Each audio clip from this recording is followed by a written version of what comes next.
Kanbaru Suruga, a girl who is unable to escape her past and unable to run towards the future. As well as being one of the most entertaining characters in this series, she is also one of the deepest, within my opinion, one of the greatest character arcs of any character in the series, and so that is what we shall discuss today. So if you find yourself entertained at any point during the video, then consider liking, subscribing and ringing that bell, as I cannot explain to you how much such a small action can do for this channel. If you want to go the extra mile to support this channel even further, then consider pledging to my Patreon. Anyway, on with the video.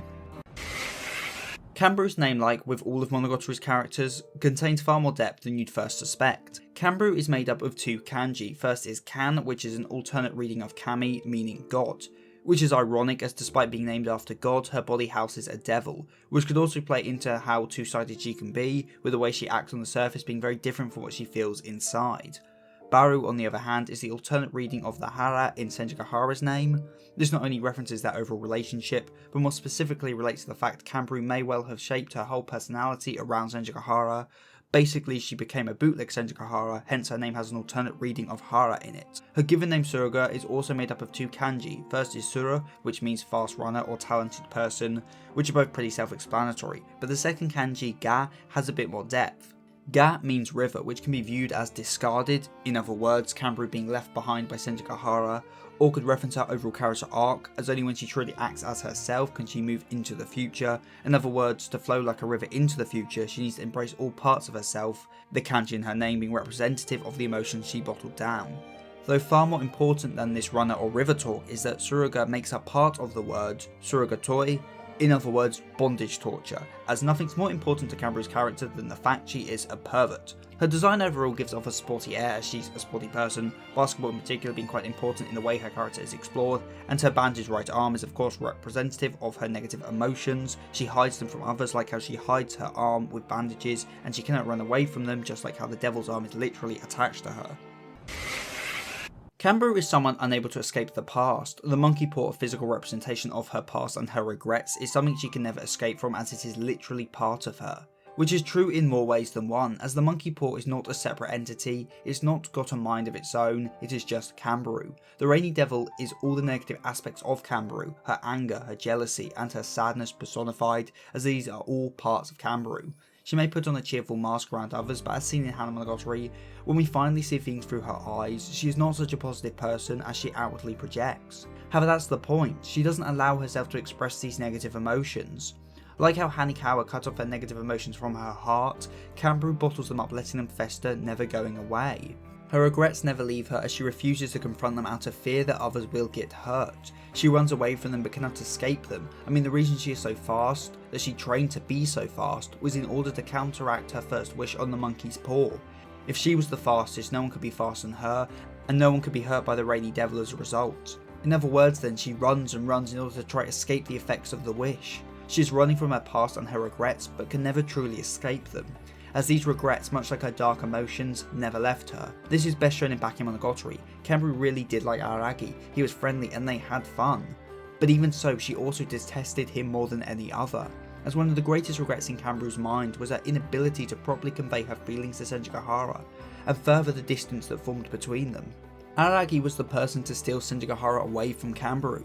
No, he was the person to help her. He did what Kanbaru could not, he made her happy. He helped her overcome her own issues and better herself, something that Kanbaru tried and failed to do. Kanbaru, after being threatened by her love stapler, backed off. She couldn't do any more, whereas Araragi did. He then represents what she couldn't be. He did what she thought impossible, and further to this, he was also male.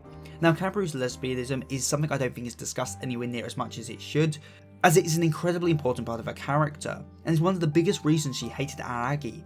As said already, he did everything she could not. He interfered even after being threatened, something Kanbaru couldn't do. He helped Senjigahara, something Kanbaru couldn't do, and he was male, something Kanbaru was not. If it was another girl that Senjigahara fell in love with, then at least Kanbaru could accept that she just wasn't good enough. But the fact it's a male means that she never could have succeeded, no matter what, something which drives her anger and envy to even higher heights. When Araragi fights the Reigning Devil, we are shown nothing more than a brutal bloodbath of a girl letting out all her pent-up emotions, but nothing more. She doesn't gain anything from pummeling Araragi to a bloody pulp. Even if she killed him, it wouldn't have changed anything, as she is stuck, unable to change or move on. That is until she is forced to. Senjukahara, by making her appearance, forces Kanbaru to move forward, if only a little. By confessing and being rejected, Kanbaru was able to find closure in at least one of her regrets. She regretted not making a move before, she was angry at herself for not doing so, envious of Araragi for having done so, and so even if it's late, she confesses. She leaves one regret in the past and moves into the future. She moves on into a future where Senjukahara is no longer an option for her. Whereas before she was unable to accept that her love was gone. However, as I've already said, this is just one of her many regrets, as for nearly the entire duration of the story, regrets continue to define Kanbaru, as well throughout the story what persists. The devil's arm. As long as the monkey paw remains, so will her regrets, and Kanbaru knows this. No, in reality she is the one who makes it so. I mean, just look at her dialogue with Shinobu in Shinobu Mail. This honestly is one of the greatest dialogues in all of Monogatari, not just in how profound it is, but also in the way it so incredibly explores the very cause of both the characters involved. For Kanbaru, this comes in the form of something that is so rare for her, and something that before the events of Suruga and Monkey, she never would have conveyed. As she is just projecting her own regrets onto Shinobu, as they are still things that haunt her. She reclaims the hating the idea of half-assing things, of putting in anything less than full effort, as that is what she did and that's what she is still doing. She says that problems cannot be solved by simply ignoring them, something she experiences when she confesses to Senjukahara, but something she still hasn't fully committed to. She talks about all these things from experience, but at the same time has not moved on herself. She's so angry at Shinobu because she sees herself so much in her first kin. It's a mix of truth but at the same time hypocrisy, and that really sums up Kanbaru well. As she says herself at the end of the Suruga Monkey arc, "The devil's gone but my arm isn't back to normal." She made steps forward, enough to self-reflect, but it's not enough, as even if she tries to act the part of a changed girl to Shinobu, reality isn't that hopeful. Something that becomes abundantly clear the moment her support, her senpais, leave her life again. Kanbaru is someone who needs to move on but is unable to do so. She relies on Senjukahara and Araki too much. She doesn't make choices for herself as she is unable to move into the future as she is bound by the past. Her two senpais are a constant part of her life, a constant part she cannot live without.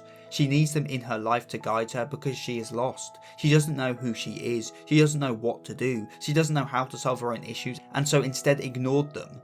Time will heal all wounds, as the only option Kanbaru could turn to. When her beloved senpais graduated, she was left alone. Sure, she could go and see them, but it's not the same. As they've graduated, they have moved on, while she is stuck in the present, unable to do anything. Hana Monogatari is almost a microcosm of the entire Monogatari series, just focusing on Kanbaru instead of Aragi, as it's about her coming of age. However, whereas Aragi had to realise his own flaws and overcome them, Kanbaru had to instead leave her past behind and decide who she wants to be in the future. And this is where Numachi comes in. Now, I've already discussed much of what I'm about to in detail in my dedicated Numachi character analysis, but as I said in that video, it's all incredibly important to Kanbaru's arc. As the lesson Kanbaru learns through Hana Monogatari, the lesson that allows her to move on and leave her regrets behind, is that she needs to live. She needs to live selfishly, she needs to live for herself. Kanbaru was well aware of her problems, of her regrets and her past, however the few times she confronted them, all that resulted was pain and suffering. Due to this, she bottles it all up. At the beginning of Hana Monogatari, without her two senpais to rely on, Kanbaru is quite literally stuck. She runs and runs but never gets anywhere, she just lives on but nothing comes of it. She is lost, unable to find her place in the world, and the big reason for this is because of the regrets that still persist. Of the issues in the past she neither resolved back then nor can leave behind now. This is why Numachi is so important. She is Kanbaru's rival, her rival from the past, and considering she's an oddity, you could even call Numachi Kanbaru's past manifested in physical form. And well, since oddities represent personal issues, then by beating Numachi, the physical form of her past, Kanbaru is metaphorically putting her past behind her for good, but that's jumping the gun a bit. Numachi acts to represent everything that Kanbaru couldn't be. In the same way she hated and envied Aragi for being the one to help Senjukahara, for being the person that Kanbaru wanted to be, Numachi is again a version of Kanbaru that she desired to be. Someone who was not dragged down by misfortune but found pleasure in it. Someone who was not chained by the rainy devil but tamed it. Kanbaru doesn't know who she is because she denies parts of herself. She is scared of parts of herself and so refuses to let them out. She is scared of her negative thoughts, scared to admit that she was the one who wanted to hurt those people, but those thoughts, those emotions are very much part of her. Namachi may be the best version of Kanbaru, the person she wants to be, but she isn't Kanbaru. What is Kanbaru, however, is the past, the regrets, the anger, the envy, all the things she bottles down inside. But these things are still her. Sure, she can dislike them, sure she can leave them in the past, as long as she acknowledges them as part of her. How can you move into the future without parts of yourself? How can you find yourself if parts are missing? When Kanbaru originally wished on the monkey's paw, she made a selfish wish. She wanted to be faster, however her true intentions were far more sinister than what she put into words. The rainy devil hurt all the students faster than Kanbaru so that Kanbaru would be faster. Sorry, let me rephrase that. Kanbaru hurt all the students faster than her so that she would be the fastest. These feelings always existed within her, the devil just brought them to the surface. This event then cemented one fact in Kanbaru's mind, that being selfish, that doing something for her own desires, for her own reasons, was wrong, that it always leads to despair. But that just isn't true. Kanbaru finally gets closure on the past by forsaking this way of thinking. She acts selfishly and challenges Namachi for no other reason than that she wants to. When she made her initial wish, others were hurt, and now by challenging Namachi she will leave the devil's clients without a much needed ear. Others will suffer again, but that's okay, as you can't always make everyone happy. Sometimes you have to put yourself first to be happy, which is what Kanbaru does. As she makes clear in her conversation with Aragi, she knows that helping Namachi pass on will be a net negative. She knows that her selfish actions will rob victims of needed relief, but she does so anyway. By doing this, by acting selfishly without feeling bad about it, Kanbaru finally is able to leave her regrets of being selfish, of putting herself first and hurting others as a result, in the past. She's no longer weighed down by them and can run freely. She beats Namachi, the ideal version of herself, to prove that the her she is now is good enough. She must beat her rival to find herself. One key point revealed in Hana Monogatari is that the two never even play the proper game against one another, and this is something Kanbaru regretted. So what did she do? She resolved this regret by beating her rival, symbolically leaving Namachi and the rest of her regrets in the past. She cuts her hair short again, she takes the weight off her shoulders in more ways than one. Her new haircut is symbolic of a new start, as she will no longer be bound by her past and her regrets. And the fact she asked Aragi of all people to do this is quite fitting. The one to cut off her regrets is the one who was hurt so badly because of them, as that issue is now resolved and any malice from back then is gone. As the past is just that, the past. You cannot be bogged down in it, you can only leave it behind and run towards your future. The most core part of Kanbaru's arc then can be boiled down to the simple idea that you need to be selfish, that you need to be whole in order to be you. Kanbaru bottled up the negative feelings she felt, her anger, her envy, and didn't let it out. It festered until it was too much to bear. She acted the part of the happy-go-lucky girl, never letting the anger out as she was scared of it, scared of hurting others. She repressed her deepest desires because she felt she had to. She thought letting them out was selfish, that it was wrong. Can hurting others, can being angry ever be the right thing to do? Kanbaru firmly believed that wasn't the case, so buried her feelings, but stuff isn't so black and white.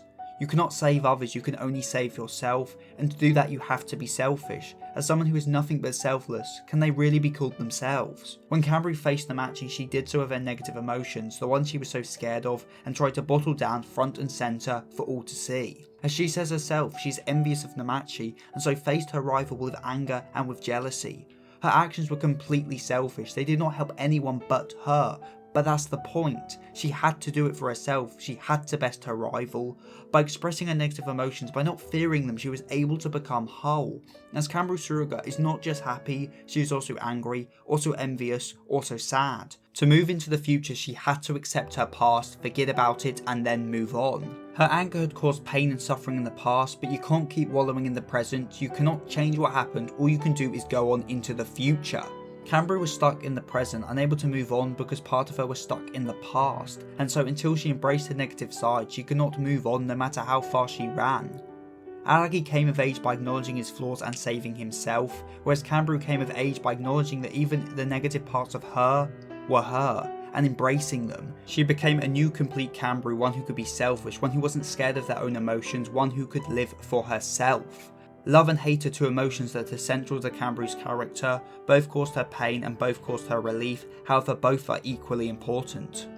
And Kanbaru at the end of Hana Monogatari understands this. The arm of the devil was once a constant reminder to Kanbaru of her past mistakes, of her hate and envy, something she could never run away from because it was literally part of her. But that was the wrong way to look at it all along. Yes, these emotions are physically part of her, but that was never the problem. They were as much a part of her as her left arm, things she could never be rid of. She couldn't play basketball with that left arm as she could not accept it as her own, and she couldn't move on into the future because she could not accept those feelings were okay. The monkey paw was never meant to bring pain, it was meant to grant wishes, it was meant to help. And even if arguably more pain and help was given in the long run, it was thanks to this arm that Kanbaru came to understand all the parts of herself and lived for herself. Hana Monogatari always used to be among my least favourite parts of the series. As well, I just didn't understand it. Kanbaru's arc has always just been so difficult for me to understand, and maybe that in itself says a lot about me.